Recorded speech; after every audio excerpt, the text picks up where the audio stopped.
NC Impact is made possible by funding from Civic Federal Credit Union. NC Impact is a production of UNC TV Public Media North Carolina in association with the University of North Carolina School of Government. We went through 8 denials within about 3 months, just trying to get into a place.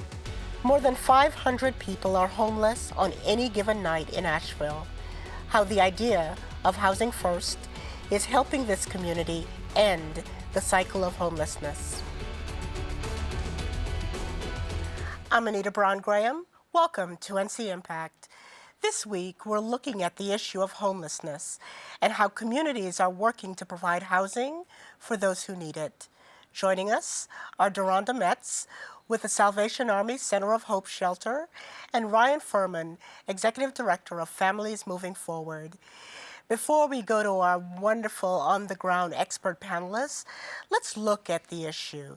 NC Impact's David Hurst sits down with a woman who struggled to find a place to stay after she was evicted from her home.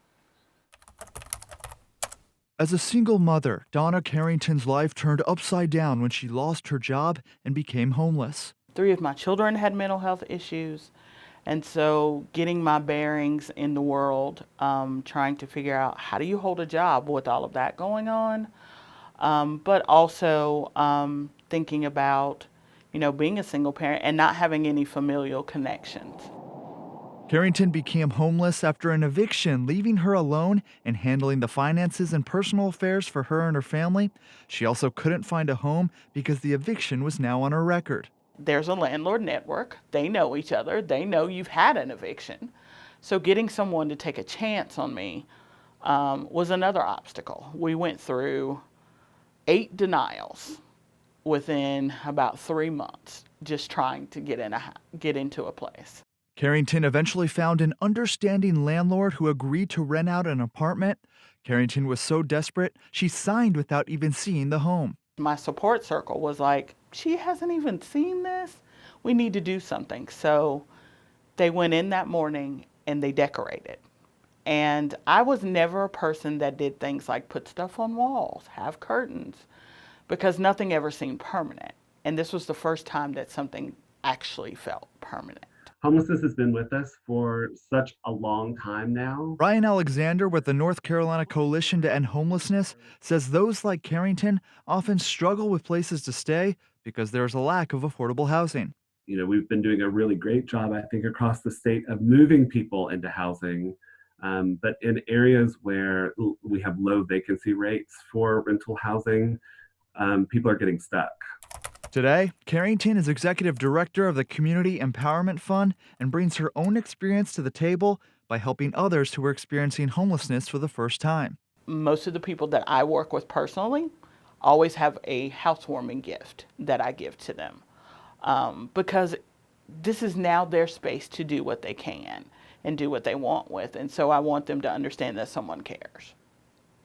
Deronda, let's start with you. I imagine you often encounter stories like the one we just saw. Talk to us. How big a problem is homelessness?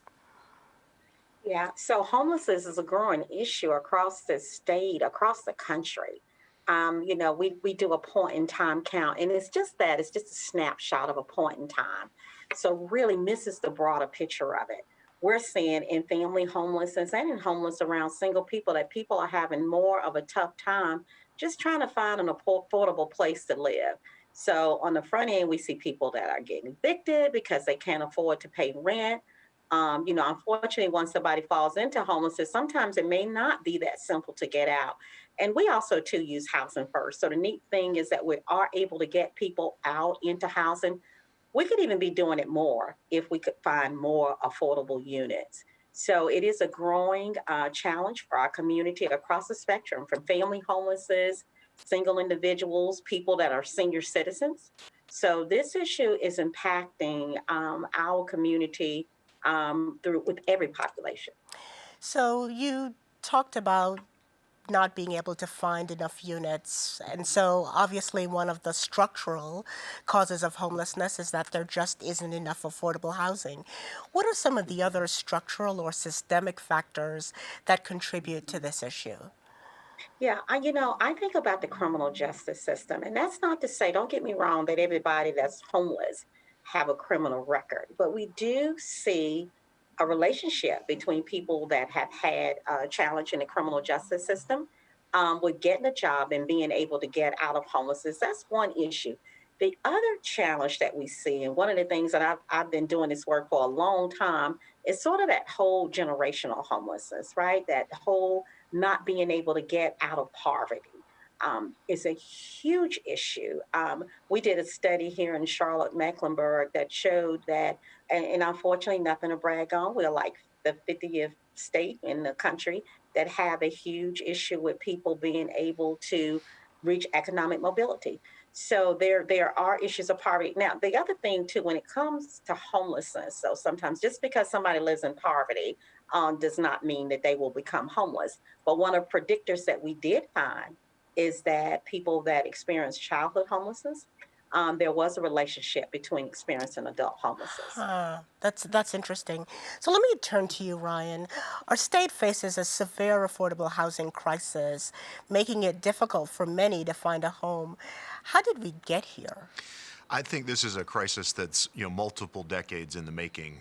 We really should have been talking about this issue back in the 1990s. I think we've seen folks coming to the state and this region from across the country for quite some time now, and many of us have enjoyed the benefits of that. So we've seen great restaurants. We're on every top 10 list you can imagine. But at its base, affordable housing is a market issue of supply and demand, and our housing supply has not kept up with the demand for housing that we've seen in the state. And so what we've seen is that prices have gone through the roof. Our fair market rents have increased significantly, both short term and over the longer term. And as Duranda is alluding to in discussing economic mobility, $7.25 an hour does not pay for housing in any major metropolitan area in this state.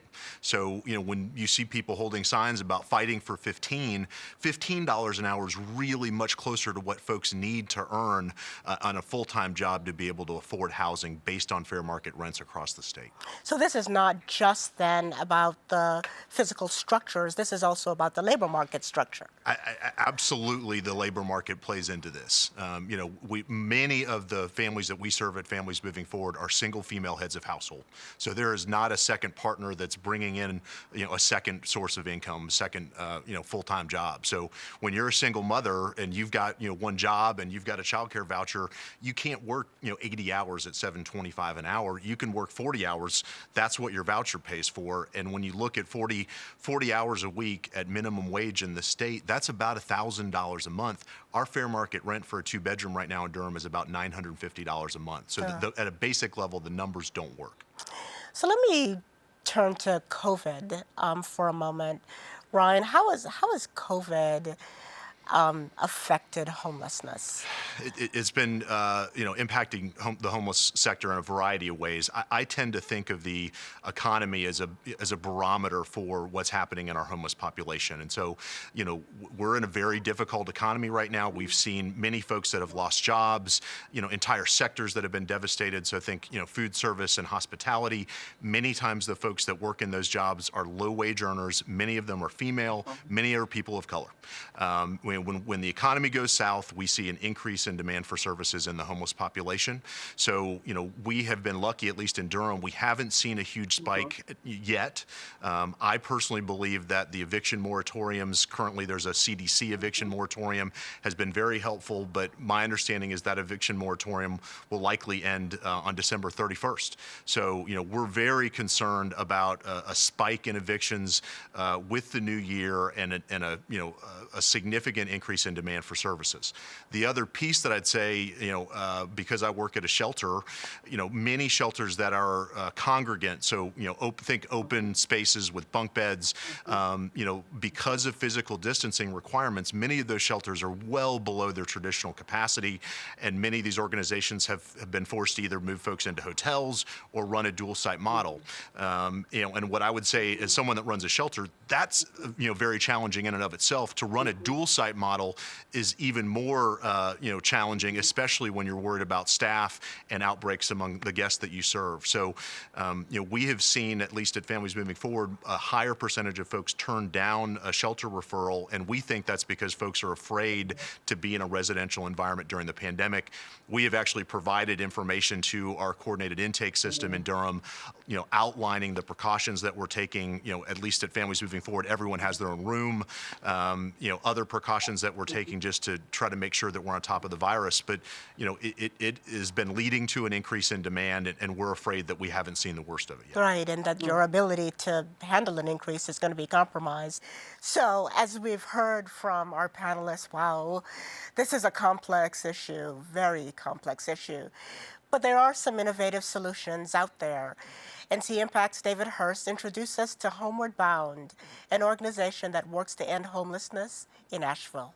We thought this would be the best opportunity. For years, Meredith Switzer has seen firsthand how having a home can have such a big impact on someone's life. When you've got a safe place to go into, to lock your door, to stay safe at night, to sleep safely at night, other areas of your life really start to stabilize. These are, for the most part, single occupancy apartments. Switzer heads up Homeward Bound in Asheville, an organization dedicated to taking people off the street, putting them in housing, and keeping them there. We don't say, we'll give you housing when you come to us with a job. We'll give you housing when you get sober. We'll give you housing when you start taking medications to treat certain illnesses. What we say is, we know that housing is the most important thing for you right now and for everyone. There is a wait list. The driver behind their work is the Housing First model. It's nationally recognized as the best way to combat the problem of so-called chronic homelessness, or being without a home for at least 1 year. We've got side-by-side apartments. In 2019, Homeward Bound purchased land for the Key Commons development, an affordable housing community that currently has 11 units in place with more to come. Switzer says housing has become even more important during the pandemic. Housing is health care. And I don't think there's ever been, at least in my lifetime, any type of world experience that has really accentuated that more than COVID-19. The city of Asheville has worked closely with organizations like Homeward Bound to find ways to get people into affordable housing. Ryan Husky says a key challenge in solving the issue is to first combat the stigma of homelessness within the community. People kind of get their minds made up about this issue and try to educate them and help them understand that the research is pointing us in one direction. Husky says collaboration is key to what they're doing in Asheville. Along with the city, Homeward Bound partners with local businesses, nonprofits, and government agencies. So everybody has their niche that they work in, but you have to have everybody working together to achieve the same result. And our community's objective is to end homelessness, making it rare, brief, non-recurring. We've got couches and lamps. For Meredith Switzer, she says acquiring housing stock is a critical element in their work. It's important to get into housing, but then it's really important to be able to stay in housing, sustain that housing successfully. Ryan, we'll start with you.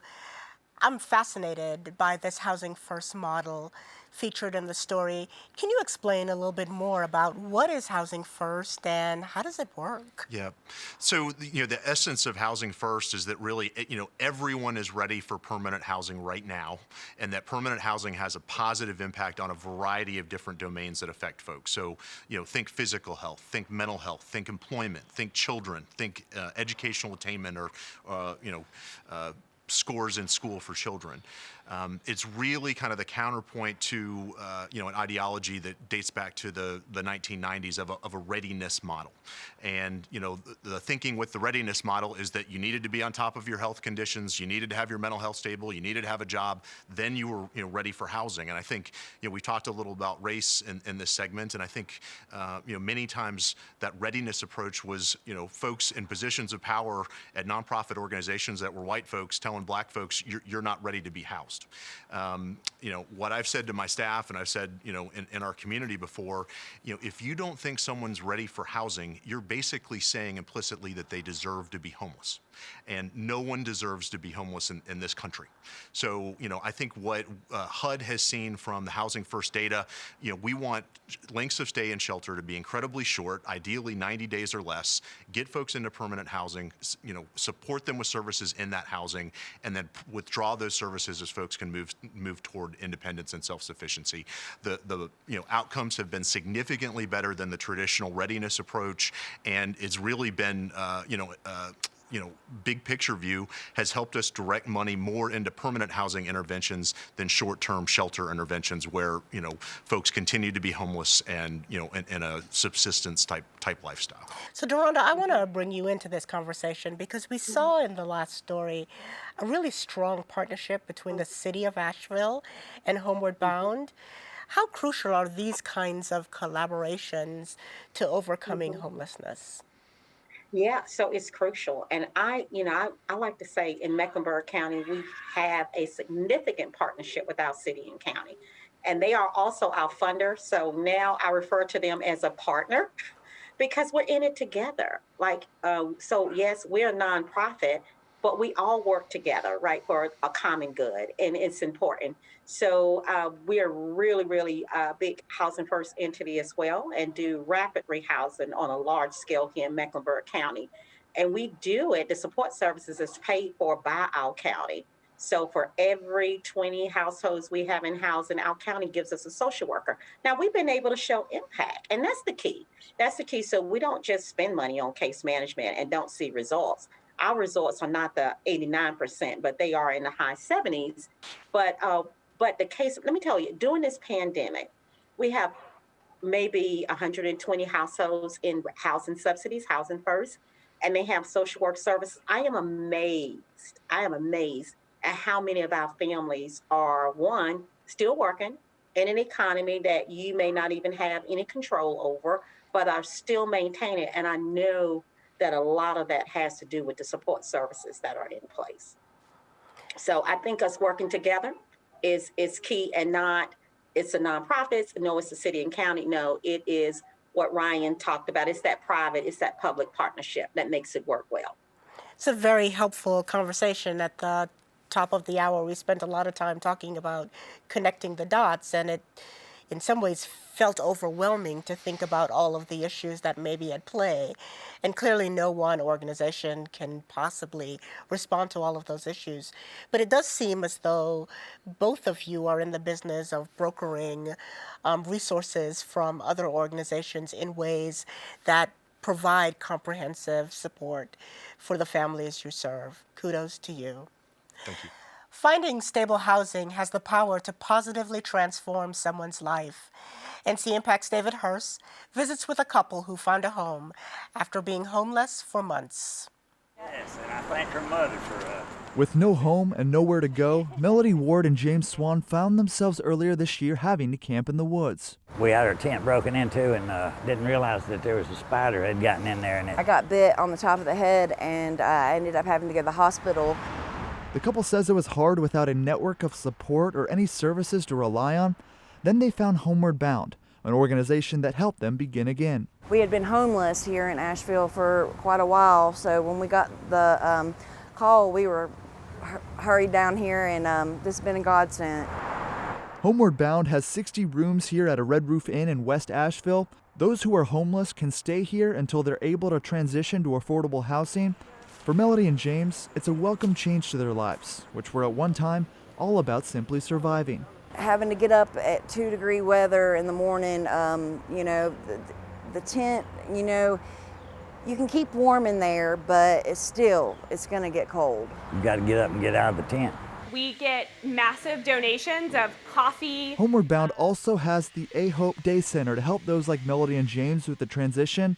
The center, which is being renovated, is a place where people can store their things, take a shower, and enjoy a cup of coffee. The upstairs was originally shelter room. Nicole Brown with Homeward Bound says they recognize transition can be hard, and careful steps are taken over a 2-week period to ensure an individual is ready. They want their basic needs met, and that's essentially what they're looking for, and they probably don't want to just spill their guts to a stranger. The A Hope Day Center helped Melody and James through their transition, and the couple has already signed a lease for a new home, leaving them hopeful for a more stable future. Without this program, I don't know how my future would have been, so this has been awesome. Homeward Bound was the one that got us out of the hole. That's who I'd like to thank. So as we think about these interventions, the permanent housing interventions, we talked about how important it is to have complementary services for children. Beyond providing affordable housing, what else should communities be thinking about to support adult residents who have experienced homelessness? So, off the top of my head, certainly, a significant percentage of the folks that we serve, have a mental health issue. Sometimes that's diagnosed, sometimes that's not diagnosed. Making sure that folks have, ongoing access to mental health services and their medications is incredibly important. We heard, I think our first interview was from Donna Carrington at Community Empowerment Fund. Donna is actually a partner of ours. We work very closely with CEF, and, CEF is great in terms of really promoting financial literacy and helping folks with employment.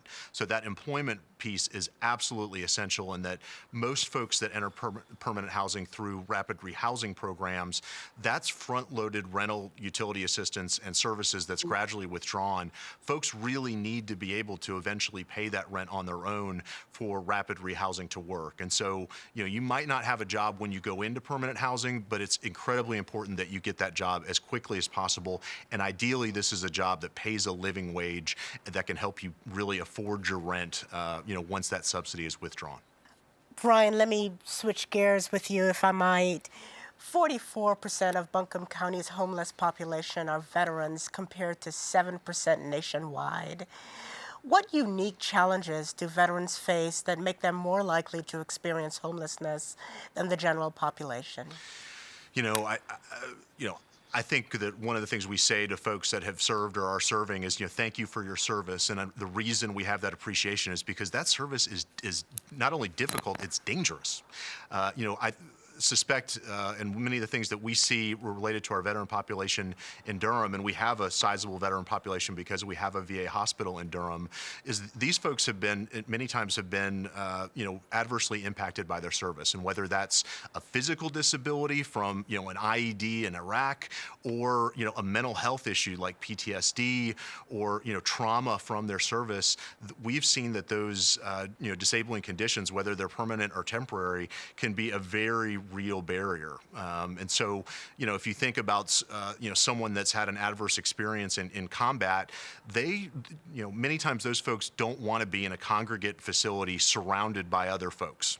They don't do well in that type of environment. And so, unfortunately, we've seen a significant percentage of our homeless population come from the veteran community. And, what I will say is that we have got elected officials in this state that take that very seriously. It is a crying shame that someone can, commit years of their life to defend, our freedoms and serve overseas, and then wind up on the street. That's not a community that I want to live in. So, I know that a lot of resources have been directed to serving veterans, and they need those additional supports to be able to move out of whatever crisis they're in, to stability and permanent housing. Thank you. We've got some questions that have come in from our audience, so I want to turn to those questions now, if I might. Youth, older adolescents, young adults, what are some of the causes and consequences of homelessness among that population? Mm-hmm. Yeah. Deronda, you want to go first? Sure. And so I consider youth is that sort of 16 to 24-year-old. And HUD sort of classifies up to 24-year, and they are so right on point, because we serve people that are 18 that come right out of foster care system, that come in shelter, and they're not quite your typical 18-year-olds. I mean, they really are like children. So a lot of it has to do with aging out of foster care, going back to that trauma, family homelessness. The other thing we see with a lot of youth as well is around the LGBTQ community. and homelessness. And there's a relationship between that. And so one of the things that we do, because we have a youth shelter here in Charlotte, we also have youth that are in our shelter.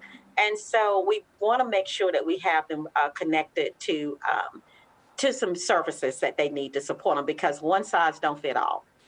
It just is, you would think that somebody's 20, somebody's 22 years old, they may be ready for the world, but the truth of the matter is we have a lot of youth in the shelter that definitely need some additional support. Well, I'm going to let that be the last and sobering word. Dorinda, Ryan, let me thank you today for your service. What you do is so incredibly important in our communities. And I love that both of you talked about restoring dignity, because at the end of the day, it's not just about putting a roof over someone's head. It really is about restoring their dignity. So thank you. Thank you. And thank you for watching and engaging. There are solutions available to us if we work together. Tell us what your community is doing or how we can help you. Email us at ncimpact@unc.edu or message us on Twitter or Facebook. And you can always join the conversation on Facebook Live. Coming up on NC Impact. To get that grant, it was unbelievable. It was just gigantic. How a community is helping small businesses to not only survive, but to thrive during the COVID-19 pandemic.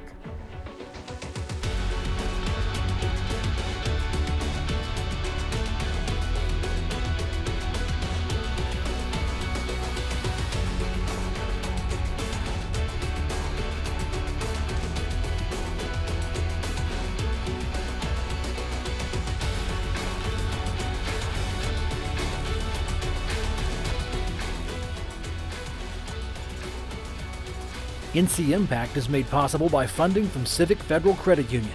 NC Impact is a production of UNC TV in association with the University of North Carolina School of Government. Quality public television is made possible through the financial contributions of viewers like you, who invite you to join them in supporting UNC TV.